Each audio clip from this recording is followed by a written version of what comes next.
Hi സുഹൃത്തുക്കളെ, Kerala financial corporation assistant പരീക്ഷ എങ്ങനെയുണ്ടായിരുന്നു? കമന്റ് ചെയ്യുക. നിങ്ങൾക്ക് എങ്ങനെയാണ് പരീക്ഷ ഫീൽ ചെയ്തതെന്ന്. അപ്പോൾ ആ പരീക്ഷയുടെ tentative answer key I+ prepare ചെയ്തിട്ടുണ്ട്. അപ്പോൾ അത് നിങ്ങൾക്ക് ഡൗൺലോഡ് ചെയ്യാൻ സാധിക്കും. എല്ലാം കൂടെ ഇവിടെ ഇപ്പോൾ ക്വസ്റ്റ്യൻ ആൻസർ ആയിട്ട് നമ്മൾ വിശദീകരിക്കുന്നില്ല. നിങ്ങൾക്ക് ഈ വീഡിയോ ഡിസ്ക്രിപ്ഷനിലും അതുപോലെ തന്നെ ഫസ്റ്റ് കമന്റിലുമായിട്ട് I+ന്റെ വെബ്സൈറ്റിൽ നിന്ന് നിങ്ങൾക്ക് ആ ഡൗൺലോഡ്, ഈ പറഞ്ഞ ടെന്റേറ്റീവ് ആൻസർ കീ ഡൗൺലോഡ് ചെയ്യാനായിട്ട് സാധിക്കും. നിങ്ങൾക്ക് എത്ര സ്കോർ കിട്ടിയെന്ന് നിങ്ങൾ നോക്കുക. അപ്പോൾ പരീക്ഷയുടെ പൊതുവായ ഒരു വിലയിരുത്തൽ എന്ന് പറയുന്നത് അത്യാവശ്യം അത്ര ബുദ്ധിമുട്ടിക്കാത്ത തരത്തിലുള്ള ഒരു പരീക്ഷയായിരുന്നു. അത്യാവശ്യം എളുപ്പമുള്ള പരീക്ഷ തന്നെയായിരുന്നു.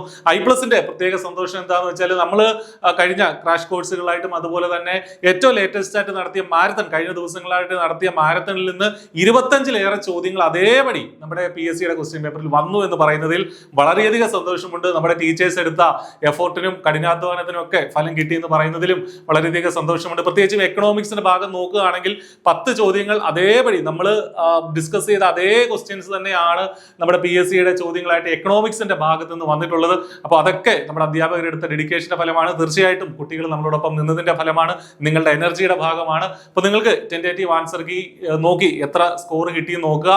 സ്കോർ എത്ര തന്നെ ആണെങ്കിലും അത് വെച്ചിട്ട് നിങ്ങളുടെ മുന്നോട്ടുള്ള യാത്ര, നിങ്ങൾ ഇനിയും ഈ പഠനം ഇവിടെ അവസാനിപ്പിക്കരുത്. പരീക്ഷ ഇവിടെ കഴിഞ്ഞു എന്ന് കരുതി പഠനം അവസാനിപ്പിക്കരുത്. 2 ദിവസം റെസ്റ്റ് എടുത്തിട്ട് വീണ്ടും ഒരുപാട് ഓപ്പർച്യൂണിറ്റികൾ നമ്മുടെ മുന്നിലുണ്ട്. ആ ഓപ്പർച്യൂണിറ്റികളിലേക്ക് നിങ്ങൾ മുന്നോട്ട് നടക്കുക. അക്കൗണ്ടന്റ് പരീക്ഷ ഉൾപ്പെടെയുള്ള കാര്യങ്ങൾ വരുന്നുണ്ട്.